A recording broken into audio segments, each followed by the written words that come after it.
Technician के 9000 पदों पर भर्ती जारी हो चुकी।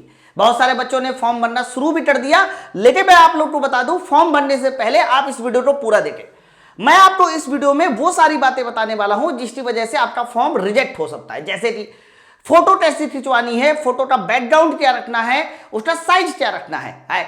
आप एक जोन से कितने पोस्ट पर फॉर्म भर सकते हो, क्या आप 2 से अधिक जोन पर फॉर्म डाल सकते हैं, ऐसे बहुत सारे पॉइंटर्स है जो रेलवे ने स्पेसिफाई लिखे हुए। तो पूरी नोटिफिकेशन में वो सारे के सारे बिंदु जिससे आपका फॉर्म रिजेक्ट हो सकता है, या फिर आपका कह सकते हो कि एग्जाम कैंसिल हो सकता है, आप जो है बाहर निकल सकते हो, वो सारे के सारे पॉइंट मैं आप लोगों के लिए एक साथ लेके आऊंगा ना। तो मैं वहां का स्क्रीनशॉट लाकर आपको दिखाऊंगा, और जैसा जैसा मैं आपको गाइड करता जाऊं वैसा वैसा आप लोग काम करते रहिए। तो पूरा वीडियो को देखिए, मैं एक एक पॉइंट बताऊंगा, वह सारे के सारे पॉइंटर्स बताऊंगा जिसकी वजह से आपके फॉर्म रिजेक्ट हो सकता है। चलो फिर वीडियो की शुरुआत करते हैं बच्चों। तो सबसे पहले आप ये देखिए कि लॉग इन कैसे करना है, मैं एक एक करके स्टेप बाय स्टेप बताऊंगा। सबसे पहली प्रॉब्लम आ रही बच्चों के लॉग इन के लिए, है ना। तो मैं आप लोगों को ये बता दूं, देखो इससे पहले जब एएलपी का फॉर्म निकला था तो वहां था CEN नंबर 01/2024। तो जितने भी बच्चों ने अगर CEN नंबर 2024 में फॉर्म डाल रखा है तो वो अपना दोबारा से वही लॉगिन आईडी और पासवर्ड यूज कर सकते हैं, है ना। वही आपका कह सकते हो लॉगिन आईडी और पासवर्ड इस्तेमाल कर सकते हैं जिन्होंने एएलपी का फॉर्म डाल रखा है। अच्छा सर, मान लो किसी बच्चे ने एएलपी का फॉर्म नहीं डाल रखा, तो नहीं डाल रखा तो आपको नया लॉगिन आईडी और पासवर्ड बनाना होगा। यही बात इन्होंने पहली वाली पॉइंटर में बोली है। मैं इसका मेन बिंदु बताता हूं कि मेन बिंदु क्या है। अगर आप यहां से देखिए, If a candidate has already created an account for CEN number, मतलब पहले से इसमें अकाउंट बना रखा, then they should use same account, है ना, they should use same account, है ना, credential to log in and apply this CEN number 02/2024। पहले से है तो आप कर सकते हैं, उसी को लॉग इन कीजिए। अगर नहीं है तो ध्यान रखना आपको नया लॉग इन आईडी पासवर्ड बनाना होगा, दोबारा से लॉग इन करना होगा। एक तो ये बात हो रही, ठीक है बच्चों। इसके बाद जो अगली बात है कि फोटो का साइज कैसे रखना है, क्या रखना है फोटो का साइज। तो पहले तो आप ध्यान रखिए, जो भी आपको फोटो रखनी है वो एकदम सिंपल रखनी है। किसी तरह का कोई चश्मा नहीं लगाना है, और वो भी रंगीन वाला चश्मा नहीं लगाना है, या लग सकता है रंगीन वाला नहीं। और ध्यान रखना जो भी आपको बैकग्राउंड रखना है मेरे भाई, ध्यान रखिएगा बैकग्राउंड कैसा रखना है, व्हाइट रखना है। आपके यहां पर सिर में किसी तरह की कोई टोपी नहीं होनी चाहिए, इस बात को याद रखिएगा। अब इन्होंने बोला क्या है, एक एक करके सुनते जाइए। Recent colour photograph passport size photo चाहिए, और आगे लिखा हुआ अटेंड्स अ प्लेन व्हाइट बैकग्राउंड। देख लीजिए, यानी बैकग्राउंड कैसा होना चाहिए, white, of the candidate in the JPEG image. और इमेज के लिए इन्होंने साइज दे रखा। साइज बच्चों जो है, ये जो फोटो होगी सर, फोटो का साइज होना चाहिए 30 से 70 KB के बीच में। आगे लिखा है without wearing dark glasses and no और कैप, मतलब आपको कैप भी नहीं पहनना और किसी तरह का कह सकते हो रंगीन चश्मा भी नहीं लगाना। इन्होंने साफ साफ लिखा है वेयरिंग डार्क ग्लासेस, इस तरह का चश्मा अलाउ है, लेकिन जो आपके कह सकते हो धूप वाले चश्मे होते हैं वो नहीं पहनना। आगे note, candidate must have at least 12 copy, मतलब आपको कम से कम 12 कॉपी जो आप अभी खिंचवाओगे ना, उसकी कम से कम 12 कॉपी आपके पास रखनी है। अरे हम कह रहे हैं 12 नहीं, अगर आप एक कॉपी भी रख दोगे तो कॉपी से कॉपी बन जाएगी, लेकिन रखे रहिएगा है। आगे देखिए, फिर स्टैंड JPG इमेज, मतलब जो भी आपके कैंडिडेट का सिग्नेचर होना चाहिए वो भी 30 KB से 70 KB के बीच होना चाहिए। आपका साइन, आपका जो साइन होना चाहिए वो 30 से 70 के बीच होना चाहिए। SC/ST certificate only for candidate requesting free pass for the train travel in PDF form up to 500 KB। मतलब अगर आप जो है अपने ट्रेवलिंग का जो पास है उसको फ्री करना चाह रहे हैं तो उसका जो सर्टिफिकेट होना चाहिए SC/ST का, वो 500 KB का अपलोड होना चाहिए, ठीक है। तो बहुत सारे बिंदु है, मैंने पूरी नोटिफिकेशन पढ़ ली। अब पूरी नोटिफिकेशन पढ़ने के बाद जो जो इंपॉर्टेंट पॉइंट है जो मुझे लगता है कि आपको समझा लेना चाहिए, वो सारे के सारे पॉइंट मैं लेके आया हूं। आ जाइए, पेपर की भाषा। पेपर की भाषा किसमें आएगी बच्चों, जब आप लोग पेपर देंगे, candidate must fill the online application form with correct information and recheck before submission. आपको सबमिशन से पहले रीचेक करना है। अरे आइए, applicant will not be able to make any correction in the online application after submission of application।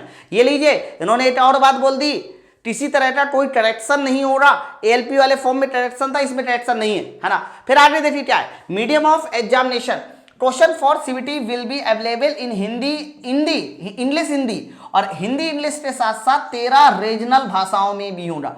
देखो होता क्या है कि बहुत सारे बच्चों को हिंदी नहीं आती है, लेकिन इंग्लिश ये मस्ट है। देखो मैं फिर से बता दूं, अगर आपने हिंदी चुना तो आप अपने पेपर को दो भाषा में दे सकते हो, एक हिंदी में एक इंग्लिश में।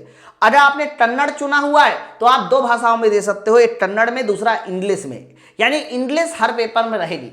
लेकिन आपने अगर सिर्फ इंग्लिश चुना तो फिर आपका जो पेपर होगा वो सिर्फ इंग्लिश लैंग्वेज में होगा, कोई दूसरी लैंग्वेज नहीं है।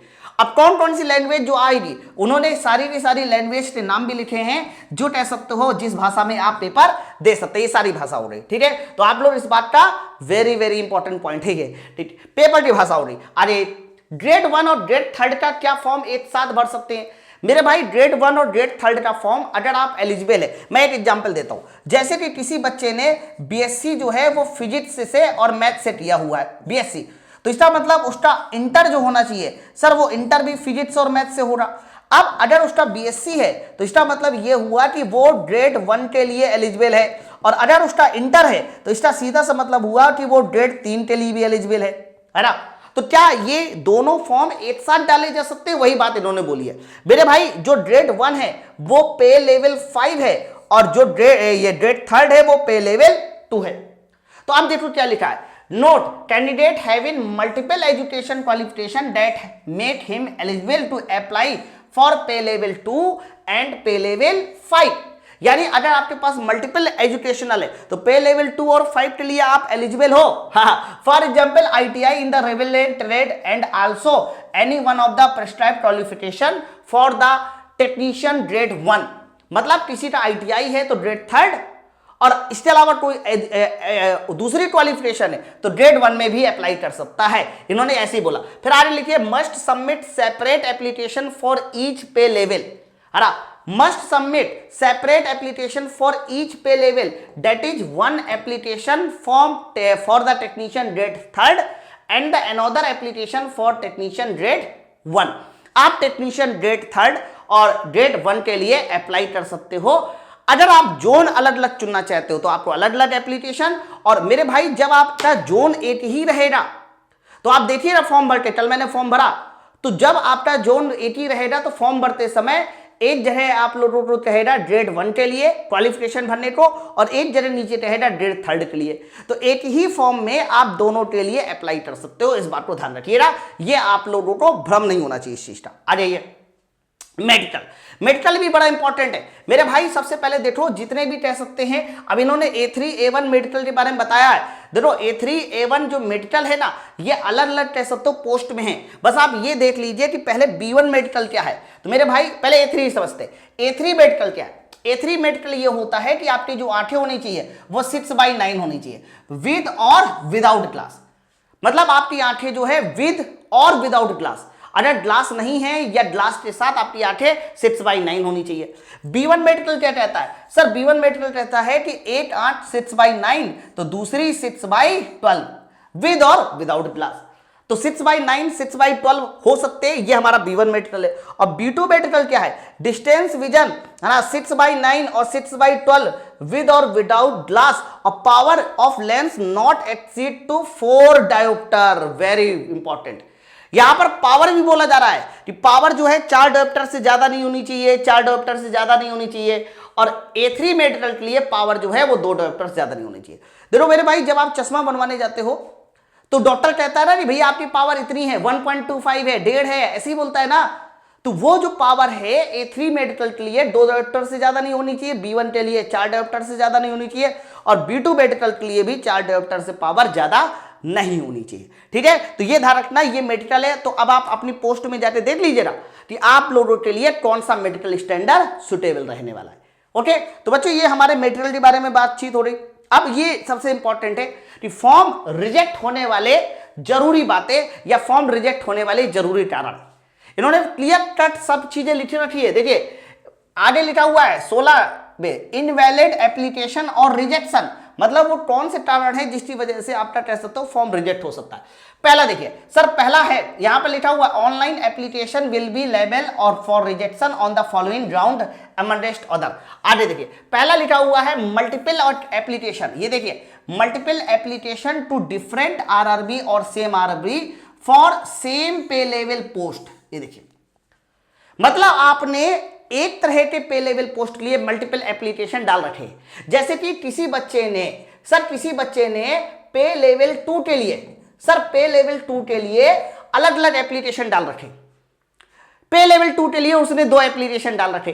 कई सारे बच्चे ऐसे होते हैं ना जो जोन चुन लेते हैं, जैसे कि किसी बच्चे ने कहा कि मेरा सर डीजल मैकेनिक ट्रेड है, मैं डीजल मैकेनिक ट्रेड का एक फॉर्म जो है भुवनेश्वर से डाल देता हूं, एक फॉर्म मुंबई से डाल देता हूं, तो ऐसे केस में उसका एप्लीकेशन रिजेक्ट हो जाएगा क्योंकि उसका पे लेवल सेम हो गया। लिखा है ना बात। लेकिन पे लेवल अगर सेम नहीं है, यानी एक ग्रेड 1 का है तो दूसरा ग्रेड 3 का है, तो आप फॉर्म डाल सकते हो, ये उन्होंने पहले बताया था। ठीक है, तो लिखा है ना for same pay level in such case all the application will be rejected and such candidate will B debarred from the all future RRB and RRC, सबके लिए मना कर देगा। तो आपका अगर पे लेवल सेम है, यानी ग्रेड 1 हो तो आप अलग अलग फॉर्म नहीं डाल सकते, ग्रेड 3 हो अलग अलग नहीं डाल सकते, लेकिन ग्रेड 1 और ग्रेड 3 ये अलग अलग पे लेवल में आ सकते हैं, जिसकी वजह से आप इन दोनों को साथ में भर सकते हैं। ठीक है, अरे इनवैलिड फोटो, अगर फोटो इनवैलिड है तो भी जो है आप बाहर सकते हो। फोटो कैसे होनी चाहिए मैंने आपको बताया। इनवैलिड सिग्नेचर कैसे होनी चाहिए वो भी मैंने आपको बताया है, आपके हैंड राइटिंग में होनी चाहिए। इसी तरह से इनकम्प्लीट इमेज, कई बार इमेज बाहर चली जाती है, पूरी नहीं आ पाती है, तो अगर ऐसा कुछ है तो भी आपका जो फॉर्म है वो रिजेक्ट हो जाएगा।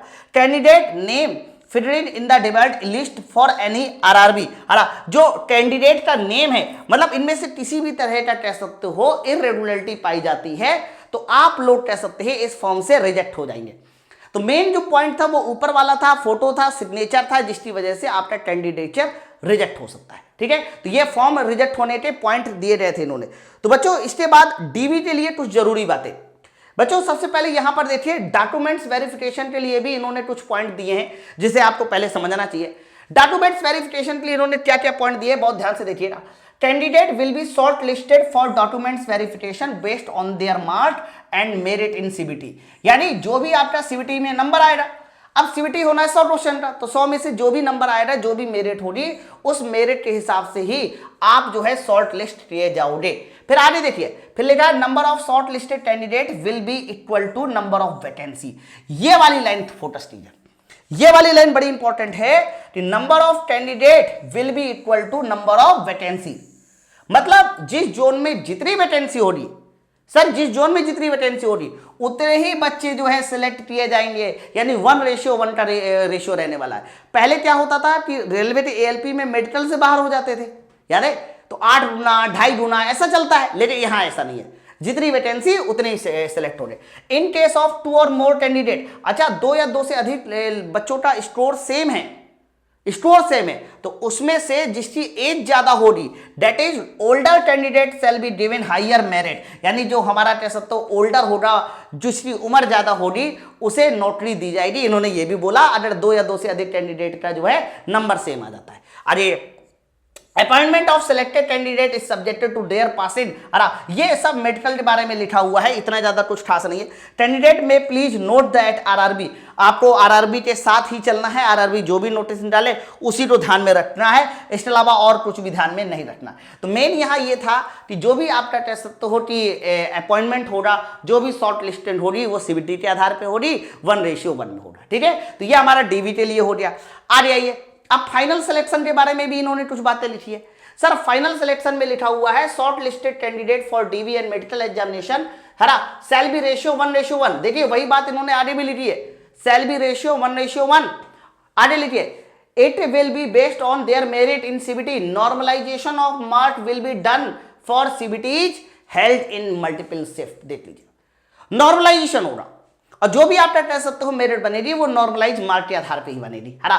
The short listed candidate for DV shall be informed through official RRB, यानी आरआरबी पे आपको इन्फॉर्म कर दिया जाएगा। 1/3 की माइनस मार्किंग होगी हर एक में, ये एकदम क्लियर है। आपके एग्जाम देते समय बहुत सारी चीजें बैन हो रही, bluetooth, pen drive, laptop, calculator है, स्मार्ट बोर्ड, बहुत सारी बैंडल, चैन, बहुत सारी चीजें इन्होंने बोल दिया है कि आप लोगों को पेपर देते समय नहीं लेके जानी है। ओके, तो बहुत सारे ऐसे पॉइंट थे जो नोटिफिकेशन पढ़ते समय आप लोगों से छूट गए होंगे। मैंने सोचा कि वो सारे के सारे पॉइंट मैं आप लोगों को फाइनली जाकर बता दूं। बच्चों आपको मैं बता दूं, चाहे टेक्नीशियन ग्रेड 1 हो चाहे टेक्नीशियन ग्रेड 2 हो, अच्छी बात यह है कि इसमें 8 पेपर ही होगा, 8 सीबीटी होगा, और उसी सीबीटी में अगर आपने अच्छा स्कोर कर लिया तो आपका एक ही बार में सिलेक्शन पक्का। अब आपको ये तय करना है कि अगले 6 महीने आपको मौज मस्ती करनी है, कि अगले 6 महीने एकदम बंद कमरे में जी जान लगा के पढ़ाई करनी है। अगर आपने इन्हीं 6 महीनों को अच्छे से यूटिलाइज कर लिया और 100 में से 70 प्लस 75 प्लस के आसपास स्कोर कर लिया, तो मेरे भाई यही वो 6 महीने होंगे जो आपकी पूरी जिंदगी में की गई गलतियों की वजह से जो भी आपकी नौकरी में लेट हुआ है, वो सारी की सारी गलतियां आप इसी 6 महीने में माफ करवा सकते हो। ठीक है, तो बच्चों इसके लिए माई पाठशाला एप्लीकेशन में टेक्नीशियन ग्रेड 1 और टेक्नीशियन ग्रेड 3 के लिए बैच स्टार्ट कर दिए। ये जो भी हमारे बैच स्टार्ट हुए ये ऑफिशियल सिलेबस के अनुसार स्टार्ट हुए। मैं पहले बता दूं, जो भी आपने ऑफिशियल सिलेबस मुझसे सुना हुआ है वो सारा ऑफिशियल सिलेबस के अनुसार स्टार्ट हुआ है। हालांकि अभी स्टार्टिंग में इसका दाम जो है बहुत कम रखा गया है, चाहे ग्रेड 1 के सारे सब्जेक्ट हो या ग्रेड 2 के सारे सब्जेक्ट, ग्रेड 3 के सारे सब्जेक्ट हो, इन दोनों का जो इंडिविजुअल दाम है वो 600 है, यानी 600 रुपए में ही यहां पर आपका पूरा computer, basic science, reasoning, math और इसके अलावा जीए है ना। और अगर यहां बात करते हैं ग्रेड 3 की, तो आपको 600 में पूरी मैथ की क्लास, रीजनिंग, जीके, इसके अलावा हमारा जनरल साइंस जो आना है 40 क्वेश्चन है, ये इसमें मिलेगा। तो ये सारे के सारे सब्जेक्ट की क्लास माई पाठशाला एप्लीकेशन पे स्टार्ट हो चुकी है। मेरे भाई जब भी कभी आप ये बैच ज्वाइन करते हैं तो हमारे बैच की एक खूबी होती है कि हम लोग हर तरह की चीजें आपको अवेलेबल कराते हैं। जैसे कि आप देखिए इसमें क्लास नोट्स भी होती है और क्लास नोट्स के साथ इस तरह से डबल कॉलम की पीडीएफ भी होती है, जिसको आप बाहर से प्रिंट, जैसे कि अभी मैंने एनसीईआरटी का बैच स्टार्ट किया, प्रैक्टिस बैच, और ये एनसीईआरटी के प्रैक्टिस बैच की ही पीडीएफ है टोटल।